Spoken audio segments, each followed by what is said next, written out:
السلام علیکم ناظرین جی، کیا حال ہے؟ ٹھیک ہے جی، ماشاءاللہ، اللہ آپ کو اپنے ایمان میں رکھے۔ میں خالد عوان، الحمدللہ ہم پاکستانی ہیں اور ہمیں پاکستانی ہونے پر فخر ہے۔ یہ پاکستان اللہ کی دی ہوئی، اللہ کی عنایت کی ہوئی ایک بہت قیمتی سرزمین ہے۔ ہم اس کے باسی ہیں، ہمیں اپنے وطن سے پیار بھی ہے الحمدللہ، اور ہونا بھی چاہیے۔ آج اس پاکستان کے حوالے سے چھوٹی سی ایک یہ ویڈیو میں آپ کے سامنے رکھ رہا ہوں۔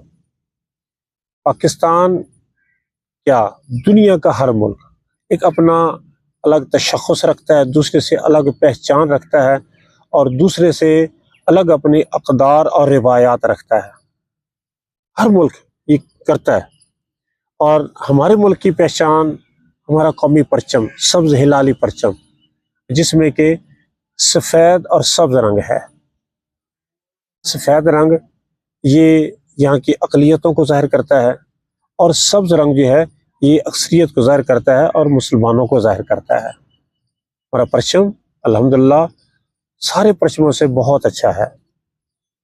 اسی طرح سے کر کے ہماری ایک اپنی پہچان ہمارا قومی ترانہ ہے۔ یہ قومی ترانہ دنیا کے کسی کونے میں بجے، دنیا کے کسی کونے میں اس کی دھن آپ سنیں، آپ کے ذہن میں فوراً اس کے ساتھ ساتھ مصرے جو ہیں آپ گنگنانے لگ جائیں گے۔ اور پاکستان کے ہر بڑے کو بھی، بچے کو بھی یہ قومی ترانہ یاد ہے۔ اسکولوں میں یہ قومی ترانہ پڑھا جاتا ہے، اس طرح کر کے کالجز میں بھی اس کی دھنیں بجائی جاتی ہیں۔ اہم قومی تقریبات میں بھی یہ قومی ترانہ یہ پڑھا جاتا ہے۔ اس کے تین مصرے ہیں، اور تین بند ہیں، اس کے تین بند ہیں اور 15 مصرے ہیں۔ مخمس کی صورت میں لکھا گیا ہے۔ مخمس اس نظم کو، اس صنف نظم کو کہا جاتا ہے جس کے ہر بند میں 5 مصرے ہوں۔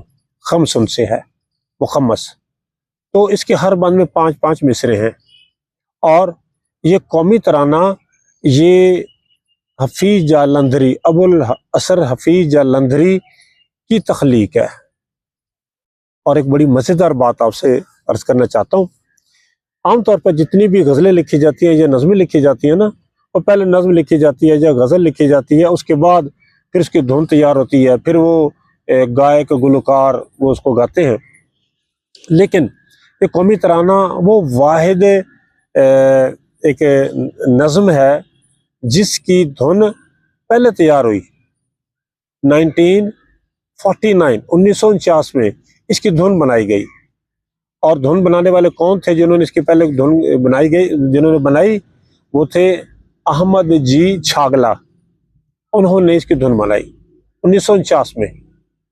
اور اس کے بعد یہ جو قومی ترانہ لکھا گیا، اور لکھنے کے بعد اس کو اس دھن کے مطابق اس کو لکھا گیا، اور جب یہ پہلے دفعہ پڑھا گیا 13 اگست 1954 کو، 13 اگست 1954 کو ریڈیو پاکستان پر سب سے پہلی دفعہ یہ نشر کیا گیا۔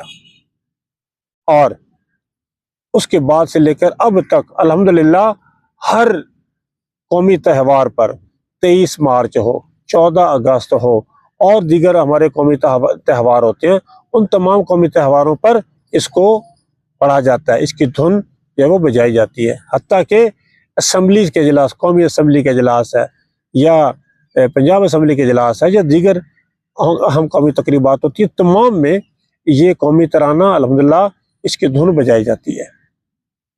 اور اس کا کل جو ڈیوریشن ہے اس قومی ترانے کے پڑھنے کا، اس وقت کے اس کو بڑے بڑے گلوکاروں نے اس کو گایا۔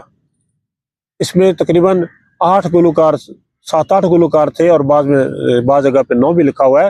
اس کو 9 بڑے بڑے گلوکاروں نے اس کو گایا، جن میں سے بہت مشہور نام احمد رشدی کا بھی ہے۔ انہوں نے اس کو گایا، اور بڑا الحمدللہ ہمارے لیے عقیدت اور محبت کا اظہار ہے اس میں اپنے وطن کے ساتھ۔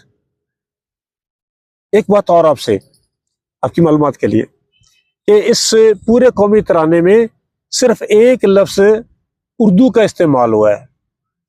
اور اسی حوالے سے میں بات کروں، کیونکہ اس پر بھی بڑی کئی لوگوں نے اعتراضات کیے، وہ یہ کہ ہماری اردو کہتے ہیں لشکر کو، اردو لشکری زبان ہے۔ لشکر کا مطلب ہوتا ہے، ایسا لشکر کہا جاتا ہے جیسے آرمی ہے یا فورسز ہیں تو انہیں لشکر کہتے ہیں۔ کیوں کہتے ہیں؟ اس میں ہر زبان کا بندہ، اس میں پٹھان بھی ہوتا ہے، اس میں پنجابی بھی ہوتا ہے، اس میں بلوچی بھی ہوتا ہے، اس میں سندھی بھی ہوتا ہے، سرائکی، ہر طرح کے لوگ اس میں شامل ہوتے ہیں، تو وہ ایک لشکر ہوتا ہے۔ تو اردو زبان جو ہے، اردو زبان کو لشکری زبان کہا جاتا ہے۔ کیوں؟ اس لیے کہ اس اردو کے اندر سنسکرت کے الفاظ بھی ہیں، اس میں ہندی کے بھی الفاظ ہیں، اس میں ترکی کے الفاظ بھی ہیں، اس میں عربی کے الفاظ ہیں، اس میں انگلش کے الفاظ ہیں، بہت ساری زبانیں مل کر ایک اردو زبان بنی، اس لیے اس کو کہا جاتا ہے لشکری۔ فارسی بھی اس میں شامل ہے، اس لیے کو کہا جاتا ہے لشکری زبان۔ تو بہت ساری زبانوں کا یہ اردو ایک مجموعہ ہے۔ اردو کے اپنے الفاظ جو ہیں ان میں سے صرف ایک لفظ دوسرے بند کا، پاک سر زمین کا نظام، تو یہ کا لفظ یہ ہے، یہ اردو زبان کا ہے، باقی سارا ترانہ فارسی میں ہے۔ ہاں، سارا ترانہ فارسی میں ہے۔ اور اس کی ڈیوریشن میں نے جیسے بتائی 1 منٹ اور 20 سیکنڈ ہے۔ 1 منٹ اور 20 سیکنڈ اس کی کل ڈیوریشن ہے۔